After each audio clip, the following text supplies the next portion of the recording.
अगर आप सोचते हैं कि आप हार जाएँगे, तो फिर हार जाएँगे। अगर आप सोचते हैं कि आप में हौसला नहीं है, तो वाक़ई में आप में हौसला नहीं है। सारा खेल सोच का है। दुनिया कहती रहती है और वही आदमी सफल होता है जिसको अपने ऊपर पूरा भरोसा होता है। जीत उसी की होती है जिसके मन में अखंड विश्वास होता है कि मेरी जीत होगी। जो लोग अगर मगर में लगे रहते हैं और अपनी काबिलियत पर संदेह करते हैं, अपनी मेहनत पर जिनको भरोसा नहीं है, वो जीवन में सफल नहीं हो सकते।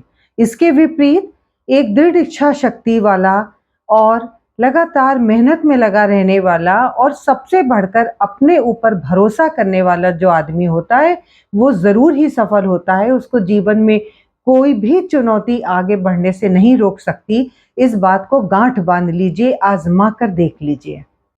इस संसार में ईश्वर ने जितने भी जीव बनाए हैं, मनुष्य उन सब में सबसे ज्यादा अक्षम है। वो चिड़िया की तरह उड़ नहीं सकता, छोटे से कीड़े के काटने से ही मर सकता है। बंदर की तरह एक पेड़ से दूसरे पेड़ पर छलांग नहीं लगा सकता, चीते की तरह दौड़ नहीं सकता, घड़ियाल की तरह तैर नहीं सकता, उसकी बाज की तरह पैनी नजर नहीं होती। अगर इस ढंग से सोचा जाए तो मनुष्य सबसे ज्यादा लाचार और कमजोर होता है। लेकिन इतनी कमजोरियों के बावजूद एक चीज उसको सबसे ज्यादा अनोखा और उत्कृष्ट बना देती है, जिससे वो दुनिया में राज कर रहा है, बाकी सारे जीवों पर अपनी हुकूमत कर रहा है।